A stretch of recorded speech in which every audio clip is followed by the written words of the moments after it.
friends, welcome back to my kitchen. If you're new here, my name is Jen. I do cooking and canning videos, and sometimes I even post garden content. If that seems like the sort of thing that you'd be into, I hope you'll consider subscribing and sticking around. Today we're going to be making bread bowls. Now I put out a poll on my community page if y'all wanted a longer video or shorter video for bread bowls and the accompanying recipe that goes with this. And the overall answer was keep it short. So I'm going to show you how to make these bread bowls today and then come back on Friday and you'll see how I use them. We're going to get started with 3 cups of warm water, not hot, just about 110 degrees. And to that, I added 2 tablespoons of active dry yeast and 2 tablespoons of sugar. I'm just going to give that a really good mix and let it sit until it gets nice and foamy. And in the meantime, I'm adding 3 cups of flour to my stand mixer. Now you don't have to use a stand mixer. If you don't have one, just do this in a bowl. It'll just take you a little longer. And then to that flour, I'm going to also add 2 teaspoons of salt. We're not going to put all of the flour in at once. This is a very wet recipe, and this is going to take a little time to come together, so you just have to be patient with it. I found this recipe on the Taste of Home website, so I will be sure to leave you guys a link in the description box below to go find this recipe so you can print it out for yourself. Now I've let my yeast sit for about 2 or 3 minutes, and you can see it was nice and foamy, which means it's good and active. So I'm going to add that to the 3 cups of flour and the salt that I have in my mixer, and I'm just going to start really slowly incorporating all of that flour into that 3 cups of water and yeast. This will take a little bit. It's going to be very soupy. I was a little concerned, don't get me wrong, but after this mixed for a little while, then I started to add the rest of my flour and it came together quite nicely. I'm going to add my flour 1 cup at a time while it mixes, and the recipe calls for 6.5 to 7.5 cups of flour. I ended up putting 7 cups in while it mixed, and once I got it to the point where it was well combined and it was still sticky, I added my last half cup, bringing it to 7.5 cups on the counter. That way I could control how much flour was going into my bread while I kneaded it by hand.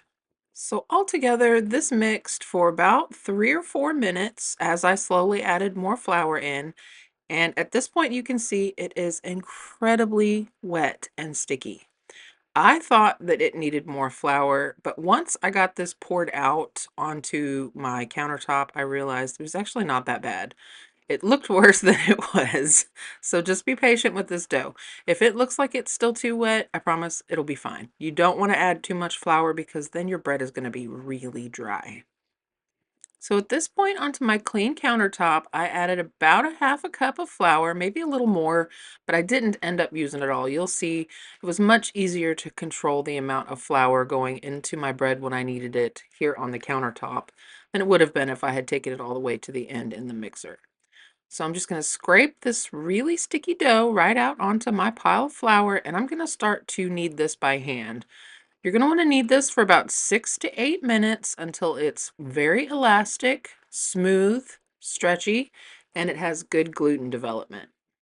And you'll see here in just a second when I get to kneading this that what I do after that first initial dusting of flour is I just sort of use the back of my hands to push the excess flour out of the way so I'm not continuously pulling more and more flour into my bread.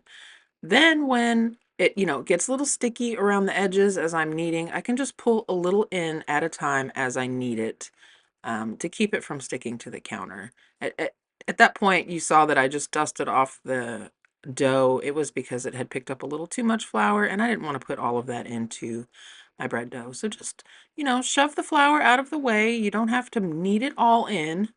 You just want to add enough to make it manageable to handle the dough so it's not sticking all over your counter. So once you get the dough well kneaded, you're going to put it into a large bowl with a little bit of oil so that it doesn't dry out. And then I covered mine with plastic wrap and I put it into the oven with the oven light on for 30 minutes. You want to leave it in to rise until it's doubled in size. This is what my dough looked like after 30 minutes. It had definitely doubled in size. At this point, go ahead and preheat your oven to 500 degrees Fahrenheit and we'll move on to dividing up our dough. Now, anybody that has been here for any length of time knows that I am usually not a picky person. I don't pull the kitchen scale out very often, especially when it comes to dough. But on this day, I decided it would be really nice if all of my bread bowls were about the same size. So I went ahead and dusted off my kitchen scale and I measured my dough in grams and then I divided it by 6 because the original recipe says that it makes 6 bowls. So the way the math ended up was that each of the dough balls needed to be about 300 grams.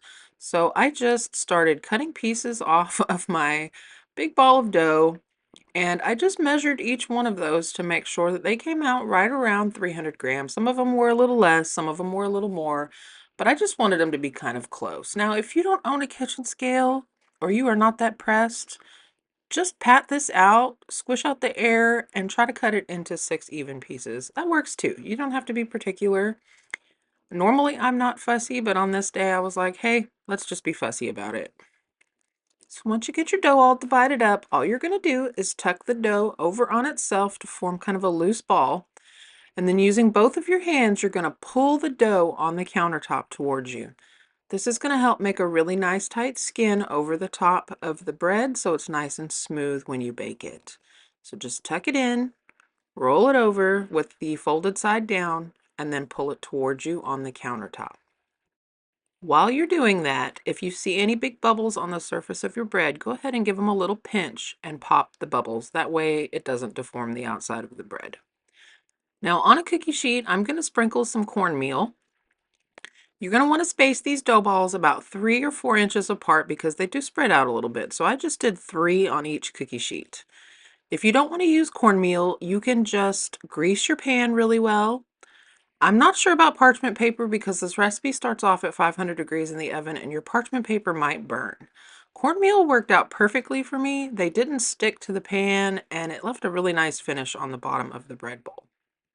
Once you get your dough on your pan, you're going to want to go ahead and cover it back up and let it sit for about another 15 minutes. These balls are going to rise some more and almost double. Mine didn't quite double, but as I said before, my house is very cold and I had my oven preheating, so I just set them near the oven. Now this next step is completely optional, but I went ahead and I misted my dough balls with a little bit of water and I sprinkled on some sesame seeds. Some everything bagel seasoning would be good here, or even just some flaky sea salt. But I chose to use sesame seeds because I thought they looked really nice. Once you do that, then use a sharp knife or a razor to score a shallow X into the top of your dough balls so that your bread can expand as it bakes. You're going to bake your dough at 500 degrees for 2 minutes. And then after that 2 minutes, go ahead and lower your oven temperature to 425 degrees. Now these are supposed to bake anywhere from 16 to 18 minutes. I actually kept mine in there closer to 18, and because my oven is small, I had to move the racks around about midway. So if you're not opening your oven to move your pans around, you may not have to bake it as long as I did. Just keep an eye on your bread to make sure that it's not getting overcooked. Everybody's oven is different and they cook at different rates. Now I did go ahead and pull out my meat thermometer and temp my bread dough. I wanted to make sure that each one of these little loaves were between 190 and 200 degrees. This one was slightly under the first one, but I knew it was going to sit on this hot pan for a couple of minutes, so I wasn't really bothered by it. The rest of them temped perfectly. After they sit there for a couple of minutes and release from the pan, then go ahead and move them to a cooling rack. And once they're completely cooled, they are going to be ready for you to make your favorite soup or chowder or whatever it is that you like to fill your little bread bowls with. I was really pleased with this recipe. It turned out pillowy and soft and it was really quite good. And here's a little sneak peek for this coming up Friday of how I used these bread bowls. So if you want to see how I made this yummy soup, come back on Friday and I will have that recipe posted for you. I really hope that you give this recipe a try, and if you do, leave me a comment and let me know what you thought. Until next time, friends, happy cooking.